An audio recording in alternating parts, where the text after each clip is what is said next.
Honestly. Yeah. Honestly. You know what you need. Honestly. Hey. Hey. Yeah. You know what you need. Talking all that junk, boy. They was talking all that junk. Oh, we back, Clay? We back. All right. Listen, the aliens had tried to tap in and stop what's going on at YNC. We're not letting the aliens do it. We fighting back. They like to what the people do, call and report. Oh man. So Clay, man, we talk about these matchups. 13U, we talked about some crazy things. So there's some crazy scenarios that could really happen at 13U. What if you had a Lauderhill Lions versus a Golden Army matchup, at a national championship? So I'm gonna be honest with you. I don't know if it's gonna happen at the national championship in the semifinals. I can tell you this though. I hope the matchup happens because I love when the crowd is so thick, you standing on the field and you can't even see the concession stand. That's the one thing that's the one thing I love about the YNC. Jonah, remember the year, I think it might have been the first round matchup, Rod Mack was playing Tampa Jags? Tampa Jags, crazy. You remember that crowd? Oh my 8 o'clock game. It was the an city 8 was game, out. man. Oh, it has yet at least 1,500 people was right around that one field. Right around one field. It's yet to be a crowd like that. And that's the one thing I can say. No, hey, don't sleep. Don't sleep. You had another crowd like that. On Goal Boys against Howard and IMG. IMG, you're right. That was a sleep. That was a crowd too.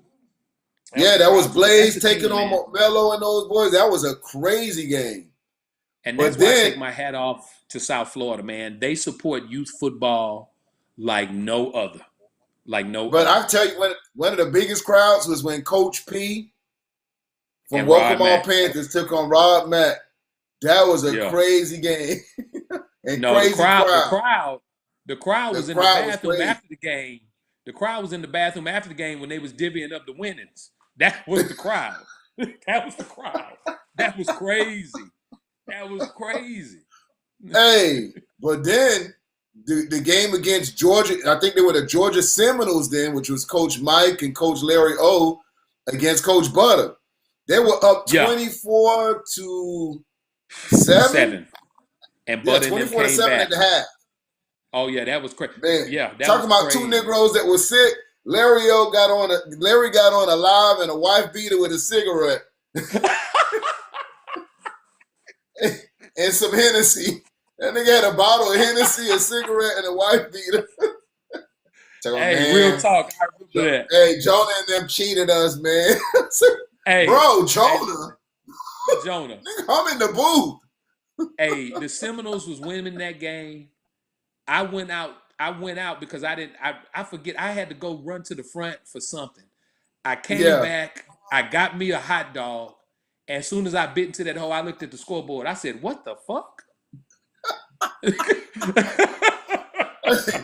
Hey, I know what Larry usually smoke. When that nigga got to be on a Newport and a wife beater, it's pressure. Hey, the ashes was hanging on the Newport while I was still right. Hey, and you know when you talking with the cigarette, hold on. When you talking with the cigarette in your mouth, like, you only want the cigarette to come out your mouth. It was crazy, man. We definitely some crazy matchups that went down, bro. It definitely went down, man. In YNC, those some classics. All right, so let's talk about this, Jonah. Right? I'm gonna throw a what if out there, and I'm not counting anybody else out. But what if your national semifinal matchups are Falcons United, Golden Army, Lauderhill Lions, and Harbor Area Pilots? Georgia, 2 Florida teams, and California. How crazy would those 2 fields be for those 2 games? Oh, it's gonna be a movie because everybody from the A go there. Listen, Falcons United is the A's team they feel they locked for a national championship. They see how much on that team. They see all the tools on that team. You talk about Hayes. You talk about Hercules. Hercules got to be one of the most complete running backs. You talking about Pancake, who used to play for Tucker Lions. You talking about a dominant football team. Coach Brandon Morton coaching as an offensive coordinator. The recipe is to bring home a national champion. They want national championship or bust. You know what I'm saying? Most definitely. They figured like whoever we play against, we good with. Now, when we saw them play against Lauderhill Lions, we thought it was really going to be the R1 show, which really R1 got off. Me and you caught that game in Atlanta together. We both met each other in the A. Yep. And it started out that way. It was R1 taking on Hercules. But what Hercules showed us that he just really had the fourth quarter endurance. This dude was still gashing 15, 16 yards. So how dangerous is that team if you got Hayes at quarterback still throwing those posts, those digs, those out routes? So you got to put a safety that's going to drop back. And if you don't, he's going to burn you. And if you bring a safety, you got to bring a safety in the box to stop this kid Hercules. And that's what I saw in the Golden Army team as well with the kid Baker. So they really kind of replicate each other. The only thing I was concerned about Lauderhill Lions, unless they've addressed it in between that time, is how can they get everybody off of R1? Will they be able to take advantage? Because they were daring. Sometimes if you went to a zero coverage, they were daring them to throw the ball. Yeah. You know? Yeah. They and in the second half, they made the adjustment to stop R1. He didn't do anything the second half. You know what I'm saying? Not because he didn't want to, but because they made that adjustment. So will they be able to adjust to that? You know, and so those three teams right now are three teams you can watch. A lot of people have not seen the talent of the Wilmington Pirates. They've been on the West Coast, but this is another strong team, man, with a big front. You talk about some big poly kids that don't play the radio. And whenever you play a West Coast team, you got to be willing to be playing bruising football. And a lot of things you don't have a lot of film to scout on them. They haven't been on the YouTubes. They haven't been on the under radar. So they're going to bring a different element to this game. And then when we introduce those other two teams at the 13U, it's just going to really lock in everything we're talking about, man. But like you said, we'll respect them. We want to make sure they follow through on their paperwork, upload their kids, and let's lock in. Most definitely, man. Big hurt, yeah.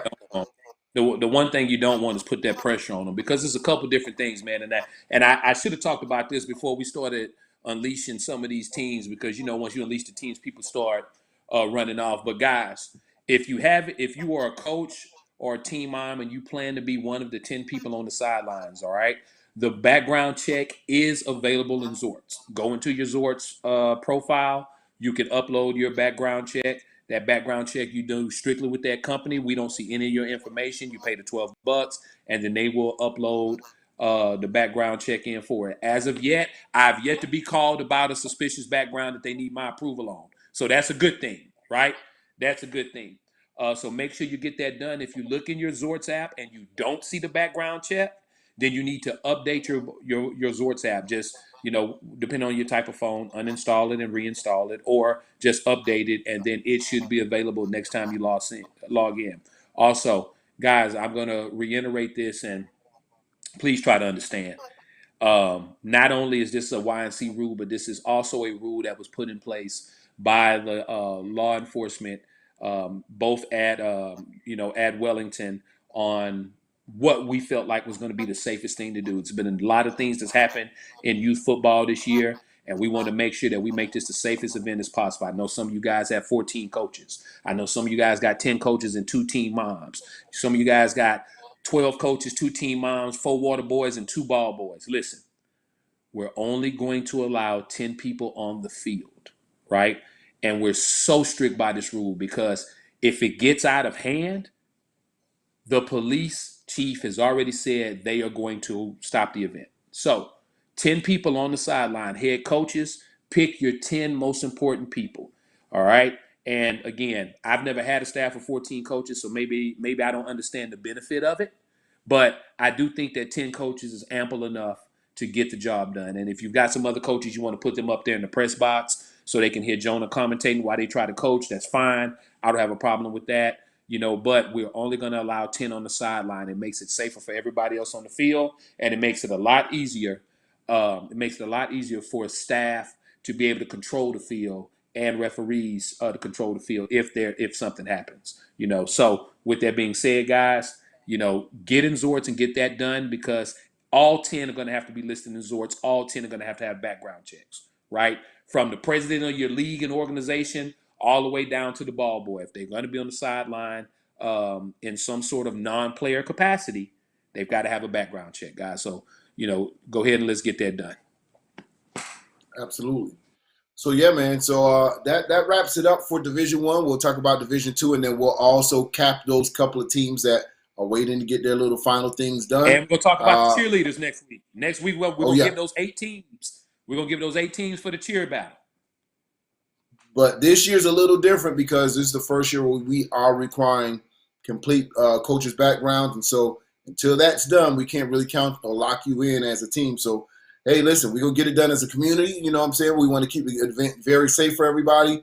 And, we apologize. I have to handle in that summer cleaning before, we get the thing started. But it's important that, we all of us as a community, a football community, we understand the mission. The mission is to provide something for our kids, our platform. And it would be a horrible thing in our eyes to see our kids just watching us as parents and as adults just going back and forth over some silly vibes that don't really make no sense. You know what I'm saying?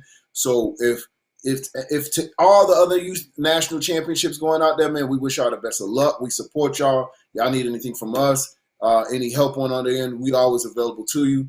And we want to just extend our love out to all those different ones. We won't name them all out. Y'all know y'all different acronyms, but it's all love. You know what I'm saying? And we're just going to keep doing what we're doing.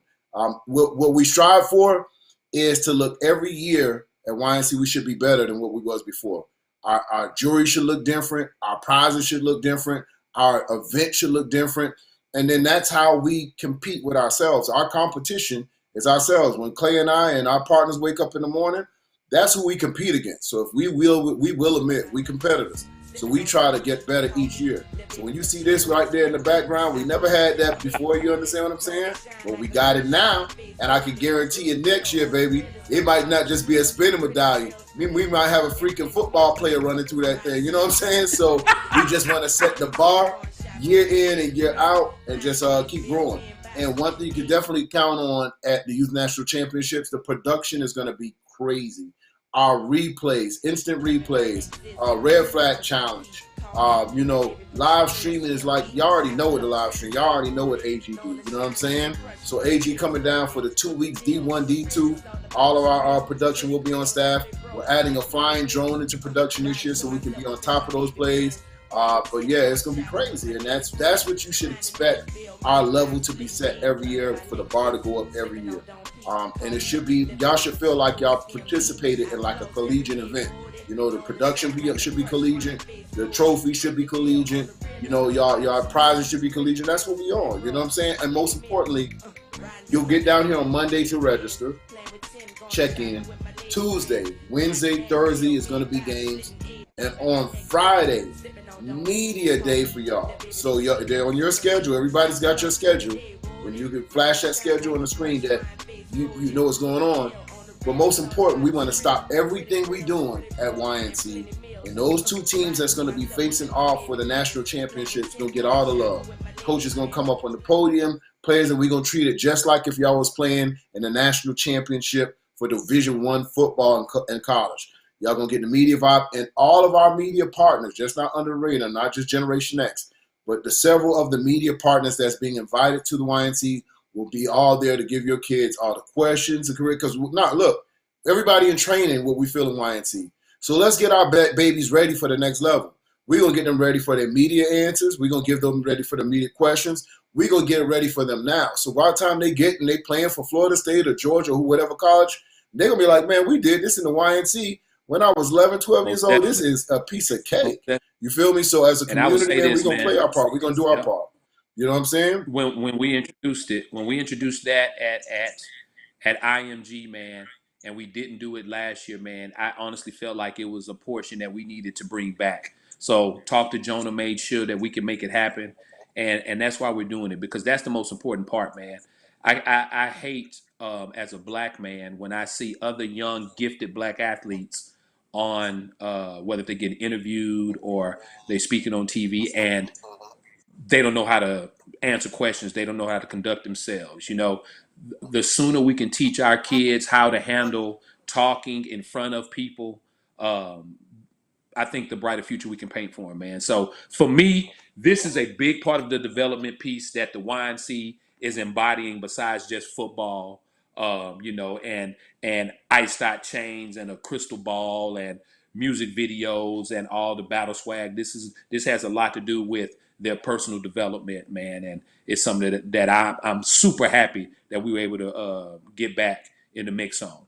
Also, guys, remember, those media applications, we're shutting those media applications down November 15th. If you don't know what that is, reach out to your team, because the coach that got the invite had the media application in the invitation.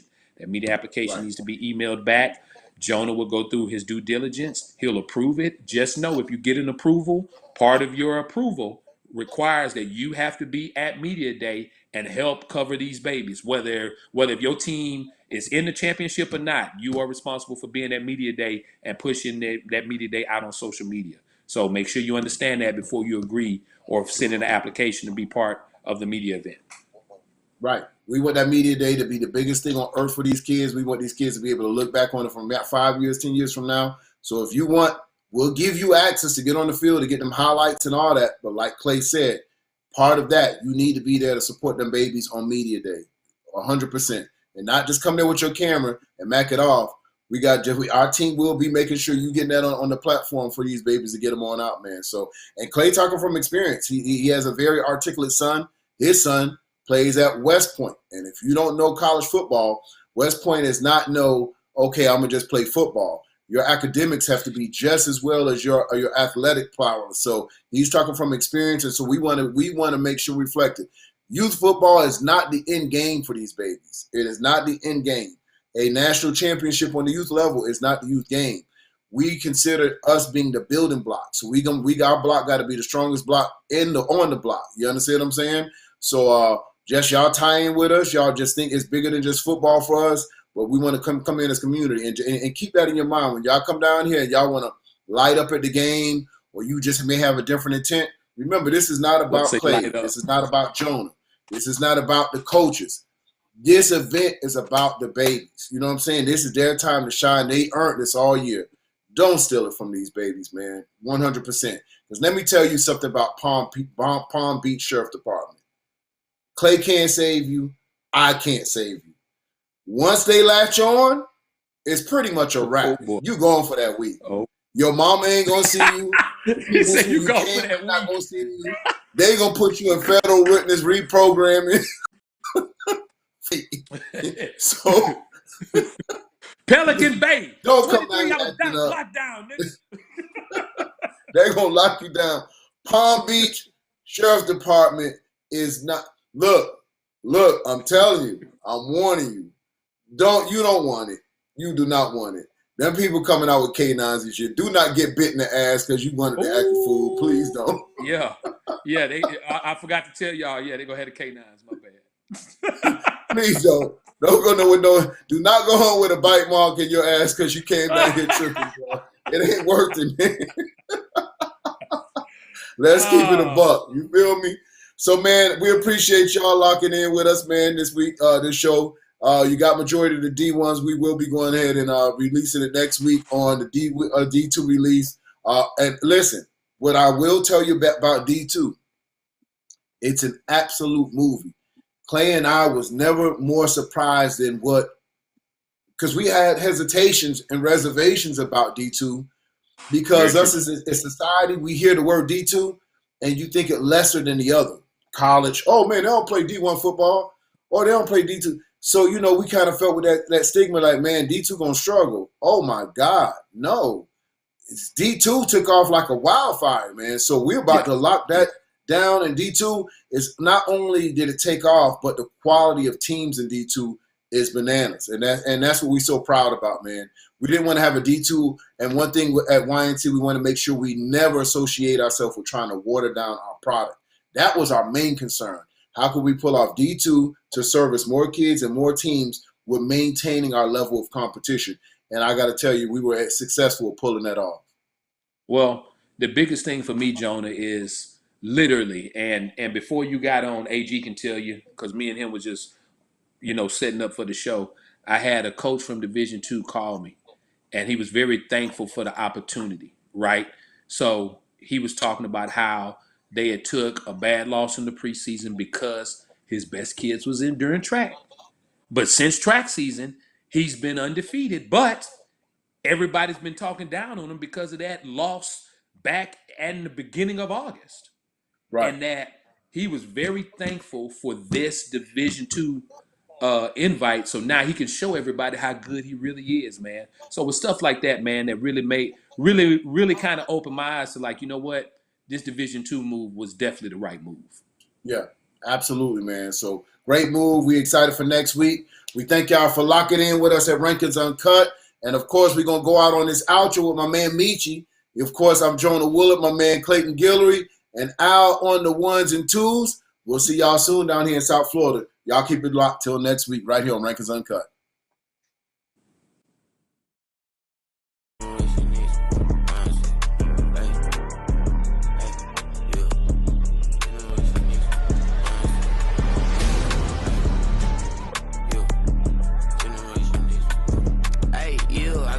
On that highlight, they rewind me, they come and find me, and then invite me to wine. See, I came for MVP to have a whole league behind me. Don't play it in big places like IMG. Hey, you battle tested, you ain't bad at test. Come and play against the best from the generation next. Hey, hopping all on Facebook, not going for that flex. When a tough game get set, we do our best to try to pull up where they at. Hey, you ain't get no invite, just sitting around hanging. What you thinking? You ain't in if you ain't in them power rankings. Hey, yeah, it get lit. Hey, hotter than the sauna. Hey, try again next year, you might get a call from Jonah. Hey, but it ain't no way, you gotta come outside and play. Hey, if they can come to you, then go and play them games away. Hey, yeah, in December, that's when ain't nobody say. Hey, think I'm just talking, I just got off live with Clay. Hey, yeah, I go crazy on that highlight, they rewind me, they come and find me, and then invite me to wine. See, I came for MVP to have a whole league behind me. Don't play it in big places like IMG. Hey, yeah, battle tested, you ain't bad at test. Come and play against the best from the generation next. Hey, hopping all on Facebook, not going for that flex. When a tough game get set, we do our best to try to pull up where they at. Hey, yeah, I see. I see.